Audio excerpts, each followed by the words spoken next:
Hello student. आज हम पढ़ेंगे हिंदी का पार्ट 2। जो मैंने आप लोग को पार्ट 1 में पार्ट 2 का पढ़ा चुकी थी।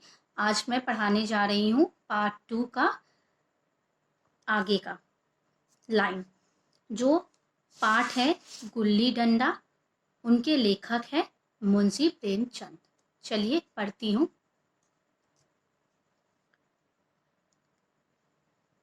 आओ आज हम तुम खेले, तुम पदाना हम पदेंगे, तुम्हारा एक दाव हमारे ऊपर है, वह आज ले लो। आओ हम तुम खेलेंगे। लेखक गया से कहता है आज हम दोनों खेलेंगे। तुम पदाना हम पदेंगे, मतलब लेखक गया से कह रहा है तुम मुझे दौड़ाना हम दौड़ेंगे, तुम्हारा जो एक दाव बाकी था उसे तुम आज पूरा कर लो। तो गया बहुत मुश्किल से राजी होता है गुल्ली डंडा खेलने के लिए। मैं गया को लेकर डाक बंगले पर आया और मोटर में बैठकर दोनों मैदान की ओर चल पड़े। लेखक डाक बंगले की ओर आते हैं, गया को अपने मोटर पर बैठाते हैं और मैदान की तरफ चले आते हैं। साथ में एक कुल्हाड़ी भी ले आते हैं। मैं गंभीर भाव धारण किए हुए था। कौन गंभीर भाव धारण किया हुआ था? लेखक। उसके मुख पर भी उत्सुकता या आनंद का कोई चिन्ह ना था। किसके मुख पर? गया के मुख पर भी कोई भी आनंद का चिन्ह नजर नहीं आ रहा था। शायद वह हम दोनों में जो अंतर हो गया था, लेखक सोचे कि शायद हम दोनों में जो अंतर हो गया जिस कारण आज गया के चेहरे पे भी खुशी नहीं है और लेखक के भी चेहरे पे गंभीरता थी, वही सोचने में मगन था। इतनी देर में हम बस्ती से कोई 3 मील निकल आए थे। मोटर में बैठ मतलब कोई 3 मील निकल आए थे। चारों तरफ सन्नाटा छाया हुआ था। मैं लपक कर एक पेड़ पर चढ़ गया और टहनी काट लाया। लेखक लपक कर पेड़ पर चढ़ जाते हैं और टहनी यानी डाल तोड़कर लेकर आते हैं और चटपट से उनसे वो क्या बनाते हैं? गुल्ली डंडा बना देते हैं। अब आगे देखते हैं क्या होता है। खेल शुरू हो गया। मैंने गुच्छी में गुल्ली रखकर उछाली। गुच्छी में रखकर लेखक ने गुल्ली को उछाला। गुल्ली गया के सामने से निकल गई। लेखक जब उछालते हैं तो वो जो गुल्ली था वो गया के सामने से निकल जाता है। गुल्ली गया के सामने से निकल गई। उसने हाथ लपकाया। गया ने ऐसा हाथ लपकाया जैसे मानो कि गया कोई मछली पकड़ रहा हो। गुल्ली उसके पीछे जाकर गिरी। किसके पीछे गुल्ली जाकर गिरी? गया के पीछे। यह वही गया है जिसके हाथों में गुल्ली जैसी आप ही आप जाकर बैठ जाती थी। मतलब मानो कि ये वही गया है, मानो कि जैसे अपने आप गुल्ली की डंडा उसके हाथों पे जाकर गिर जाती थी। मगर अब क्या हुआ? वह दाहिने बाएं कहीं हो, गुल्ली उसकी हथेलियों में ही पहुंचती थी। लेकिन आज गुल्ली को उससे वह प्रेम नहीं रहा, वह प्रेम उससे नहीं रहता है। फिर तो मैंने पदाना शुरू किया। मैंने किसने? लेखक ने पदाना शुरू किया, यानी लेखक ने दौड़ाना शुरू किया। किसे? गया को। मैं तरह तरह की धांधलियां कर रहा था। धांधलियां का अर्थ है बेईमानी करना। लेखक बहुत तरह तरह के बेईमानी कर रहे थे। किसके साथ? गया के साथ।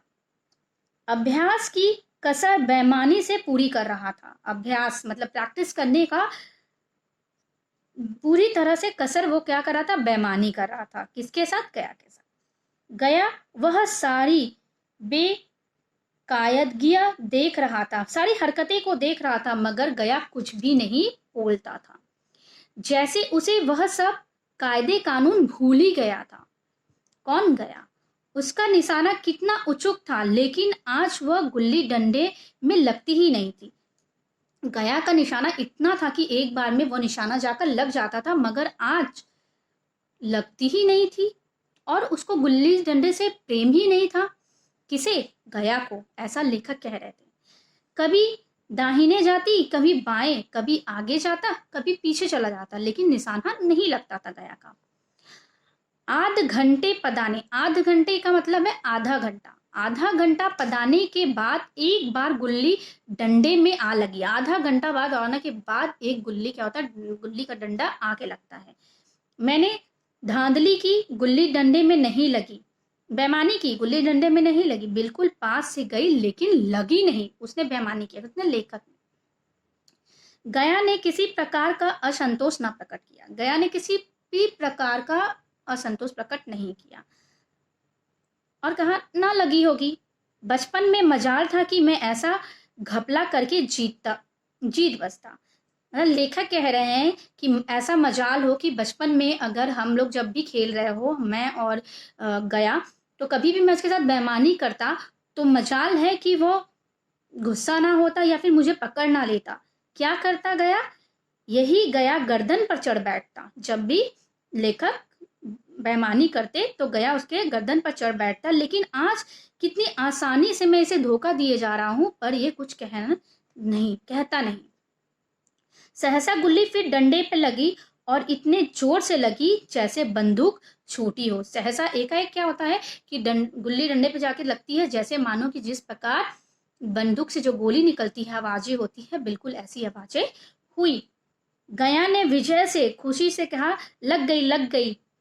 गया ने ऐसा कहा। मैंने अनजान बनने की चेष्टा करने का कहा। तुमने लगते देखा? किसने अनजान बनने की कोशिश की? लेखक ने अनजान बनकर गया से कहता है। तुमने लगते देखा क्या? मैंने तो नहीं देखा, लेखक ने कहा गया से। गया ने क्या कहा? हाँ सरकार, लगी है, जैसे कि ईंट में लगी हुई हो। गया ने मेरा कथन स्वीकार कर लिया, मगर लेखक ने बोल दिया कि नहीं, ईंट पर लगी होगी। तो तुरंत गया ये भी बात स्वीकार कर लिया, हाँ किसी ईंट में लगी होगी, डंडे में लगती तो इतनी आवाज नहीं आती। गया ऐसा लेखक को कहने लगा। फिर लेखक क्या कहते हैं, मैंने फिर पदाना शुरू कर दिया। फिर उसने दोहराना शुरू कर दिया। लेकिन इतनी प्रत्यक्ष धांधली कर लेने के बाद, इतनी बेईमानी कर लेने के बाद, लेखक ने गया से इतनी बेईमानी की कि गया की सरलता पर मुझ पे दया आने लगी। दया आने लगा लेखक को गया के ऊपर।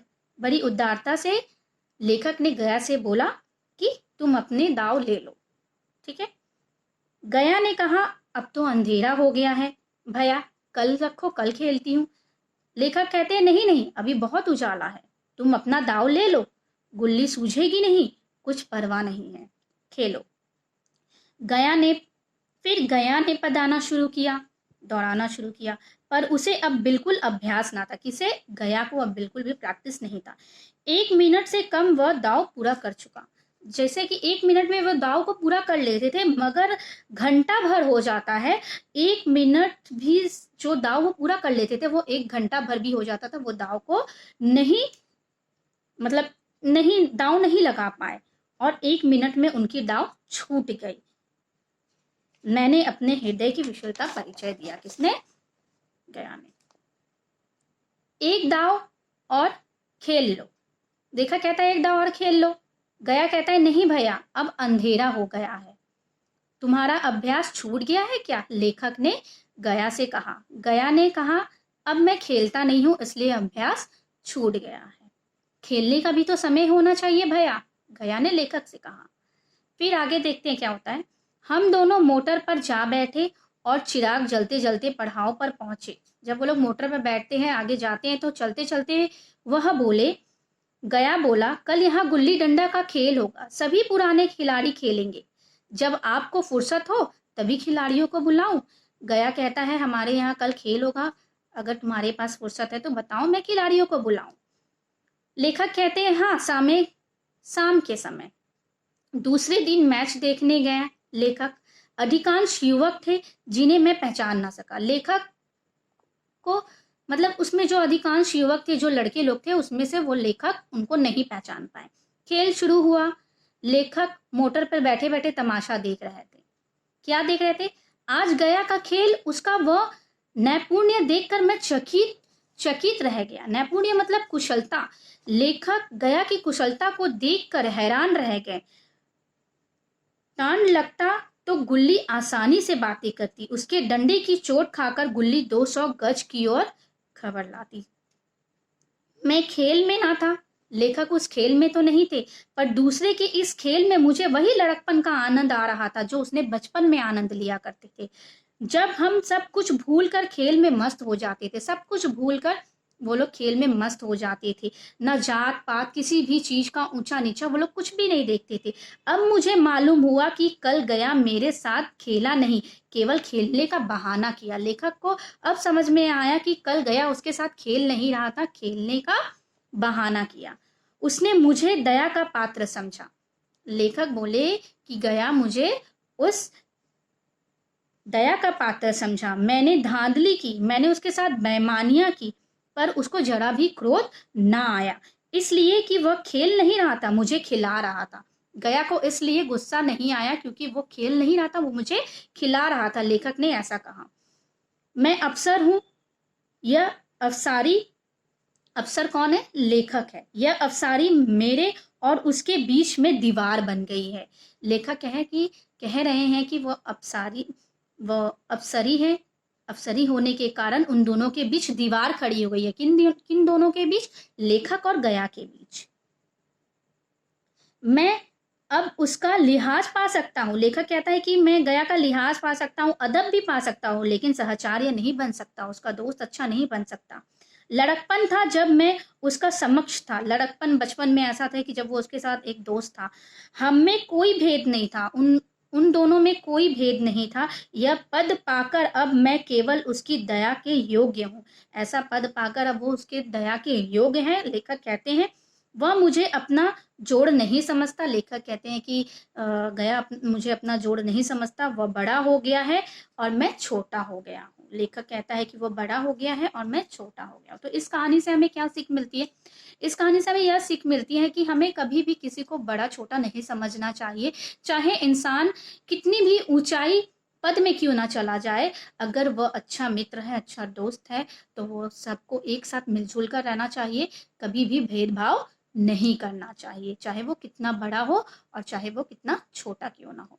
Okay student, thank you. अगले पार्ट 3 में मैं आप लोग को इसका क्वेश्चन आंसर्स मीनिंग दे दूंगी। Thank you student.